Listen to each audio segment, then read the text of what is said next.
नमस्कार साथियों, मैं हूं विभास वैभव और आप देखना शुरू किया है न्यूज़ बसेरा। देखिए, आज हम बात करेंगे अमनौर विधानसभा के बारे में जो सारण जिला के अंतर्गत आती है। सरोज जी वहां से पिछले बार बीजेपी से मंटू सिंह जीते थे, जो पहले मंटू सिंह जदयू में थे और राजू प्रताप रूढ़ी ने उनको तत्काल में तो जदयू को छोड़कर बीजेपी ज्वाइन कर लिए थे मंटू सिंह, और वहाँ से फिलहाल विधायक हैं और मंत्री भी हैं बीजेपी कोटे से।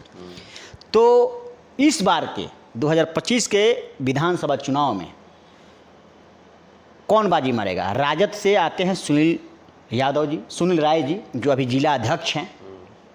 आपको क्या लगता है कि इस बार त्रिकोणीय होने वाला है? त्रिकोणीय इसलिए मैं कह रहा हूँ कि इस बार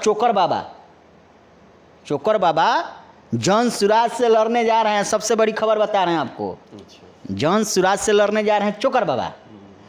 तो आपको क्या लगता है कि त्रिकोणीय हो जाएगा वहाँ की लड़ाई कि दो ही आदमी में रहेगा, मंटू सिंह और सुनील राय में?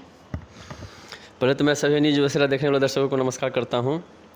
और रही बात अमनौर विधानसभा की, तो अमनौर विधानसभा का जो स्थिति और परिस्थिति है, अभी तक तो आरजेडी के कोटा में कभी नहीं गया है।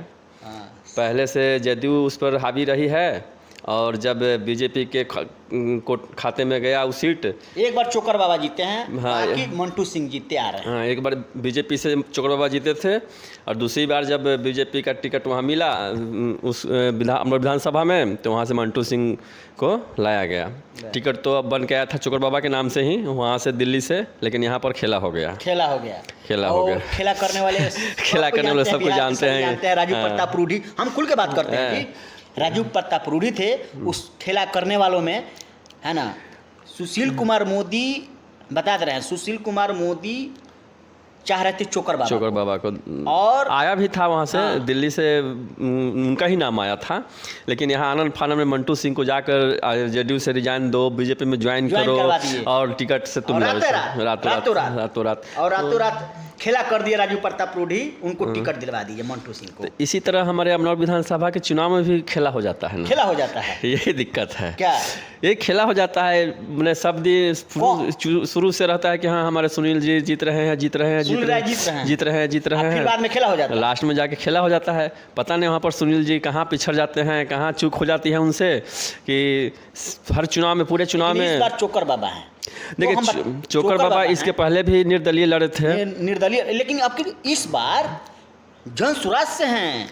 ठीक है, जन सुराज से लड़ने की तैयारी कर रहे हैं। प्रशांत किशोर हैं साथ में। आपको क्या लगता है? अच्छी बात है, प्रशांत किशोर हो सकता है ना, खेल त्रिकोणीय हो सकता है। लेकिन जहाँ तक हमारा अपना अनुभव कह रहा है कि इस बार भी बीजेपी ही वहाँ पे बाजी मारेगी, बीजेपी ही बाजी मारेगी, क्योंकि लास्ट परिस्थिति में लोगों का मूड पता नहीं क्यों चेंज हो जाता है। क्या होता है कि हर समय ये रहता है कि आरजेडी का टिकट सीट वहाँ से निकल रहा है, सुनील जी जीत रहे हैं, लेकिन लास्ट तक पता चलता है कि रातों रात हर किसी का मूड बदल जाता है और वोट बीजेपी में परिवर्तित हो जाता है। यही खेला होता है हर बार, खेला हो जाता है हर बार।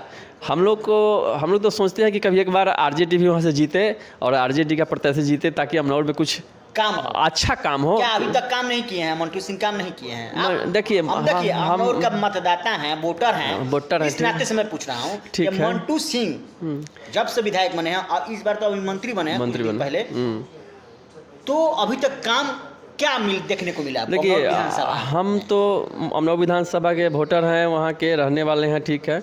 लेकिन हम अभी पटना में रहते हैं, इसलिए हम वहाँ का ज़्यादातर स्थिति और परिस्थिति से वाकिफ नहीं है। लेकिन फिर भी हम बताते हैं, जाते तो हैं ही। मंटू सिंह एक हमारे सोच से सुने बता रहे हैं, उनका फिलहाल में वीडियो देखा गया था कुछ दिन पहले, उनको औरतें गाली देकर भगा रही है। हाँ, भगा रही है। अभी देखिए, हमारे नज़र से वो एक कास्ट का, जाति का मंत्री बने हुए हैं, हाँ, जाति का काम करते हैं। उनको पूरा अमनौर विधानसभा से कोई मतलब नहीं है। हमारे यहाँ हमारे गांव से ही रास्ता जाती है, भेल्दी से पैगा होते हुए, वो आज तक वो पता नहीं सरकार के लिस्ट में है या नहीं, पता नहीं। अभी कुछ दिन पहले सुनील जी का थोड़ा सा बजट आया था, उसमें थोड़ा सा बनवाए हैं। वो जिला परिषद है, हमको लगता है 150-200 मीटर होगा, ढलवाए हैं। उसके बाद फिर वो उसका स्थिति वहाँ के चारों तरफ का रोड बन गया है, लेकिन उस स्थिति वहाँ पर रोड नहीं बना है, क्योंकि वो जादव से और मुस्लिम से कटता हुआ कनेक्ट है। तो हमारे नज़र से लग रहा है अभी मंत्री बने हैं, मंत्री बनने के बाद वो हमारे मंटू जी आज अभी तक कुछ किए हैं कि नहीं किए हैं तो हमको पता नहीं। वो एक प्रेस कॉन्फ्रेंस करके बता दें कि हम क्या क्या किए हैं अमनौर विधानसभा के लिए, तो थोड़ा हम लोग भी जाने। उसी तरह हमारे राजेंद्र प्रताप रूढ़ी जी भी हैं, वो जीतने के समय क्या बोलते हैं, मेढक जो होता है भादों में, जो मेढक जो होता है, मेढक बरसात में जो मेढक निकलता है, उसी तरह आते हैं। अब पता नहीं लोग क्यों किस तरह से उनको एक्सेप्ट कर लेता है। नरेंद्र मोदी के चेहरा को देख कर देता है वोट भाई, नरेंद्र मोदी के चेहरा को देख देते, लेकिन हमारे लोकसभा में विकास का कुछ काम भी तो होना चाहिए। केवल मोदी जी आके यह विकास नहीं ना कर देंगे, हम जो प्रतिनिधि को चुनेंगे वही ना यहाँ पर काम करवाएगा भाई। आप वोटर नहीं है, सीधे कहिए कि हम वोटर नहीं है, हमारा काम नहीं होगा। बिहार में ऐसा ही होता है ना, बिहार में जैसे बता रहे हैं, बिहार में क्या होता है, अरे भाई देखिए, जिसका वोटर होता है उसी का काम होता है। ऐसा थोड़े, मान लीजिए कि मंटू सिंह जब भी मंत्री बने हैं तो केवल अपने कास्ट के लिए मंत्री बने हैं, ये पूरा बिहार के लिए मंत्री बने हैं? बिहार सुनिए बता रहा, पूरा बिहार के लिए बने हैं, लेकिन जो पहले उनका वोटर होगा उनका ना काम करेंगे वो। ऐसे थोड़े होता है, ऐसा ही होता है बिहार में, वैसा ही होता है। तो फिर आप आपको क्या लगता है? ये गलत धारणा है और गलत सोच है। धारणा नहीं है, धारणा मेरा नहीं है, ये बिहार के राजनेताओं का है, मेरा कैसे हो सकता है? वही नहीं, वही हम बोल रहे हैं कि किसी का धारणा हो, ये गलत धारणा है। और हम क्या कहें, अब तो चुनाव आने ही वाला है, नज़दीक है चुनाव। हम पूछ रहे हैं कि कौन बाजी इस बार कौन मारेगा, मंटू सिंह, सुनील राय या शत्रुघ्न तिवारी जी चोकर बाबा? कौन त्रिकोणी होने जा रहा है, बता दे रहे हैं। त्रिकोणी होने जा रहा है, लेकिन चोकर बाबा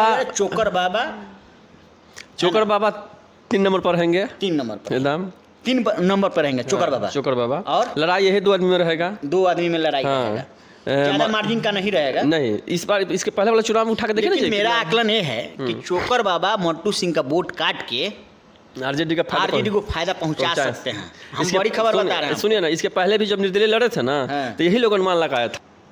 चोकर बाबा के पुरजोर तैयारी है कि इस बार हम प्रशांत किशोर के पार्टी से चुनाव लड़ेंगे।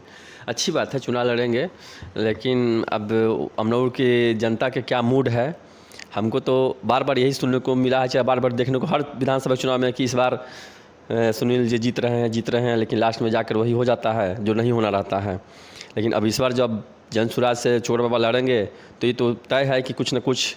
लेकिन एक बात ये भी है कि जनसुराज से जब लड़ेंगे तो केवल मंटू सिंह का ही वोट नहीं काटेंगे, और लोग का भी वोट काटेंगे, यानी राजद का भी वोट काटेंगे। हाँ, राजद का ही वोट काटेंगे। चोकर बाबा कुछ अपना भी कुछ वहाँ वोट है, उनका अपना भी छवि है वहाँ, जमीन से जुड़े हुए नेता हैं, तो वो अपना भी कुछ सामाजिक कार्य करता है, तो वो अपना वोट ये केवल मत सोचिए कि केवल बीजेपी का ही वोट काटेंगे, वो आरजेडी का भी वोट काटेंगे। इसलिए ये कहना वहाँ मुश्किल है कि आरजेडी जीत रही है, ठीक है, ये मुश्किल है, इस बार भी कहना मुश्किल है। इसलिए कि टक्कर 2 ही आदमी में रहेगा। हम इसके पहले भी बोले हैं, अभी बोले हैं, टक्कर 2 ही आदमी में रहेगा। और चोकर बाबा जो है, अधिकांश किसका चांस है? अधिकांश हम बोले ना, राजद या भाजपा का ही चांस है, भाजपा का चांस है। चलिए, अभी सुन रहे थे अमनौर विधानसभा सीट के बारे में सरोज जी से। फिर मिलते हैं अगले वीडियो में, तब तक के लिए जय हिंद।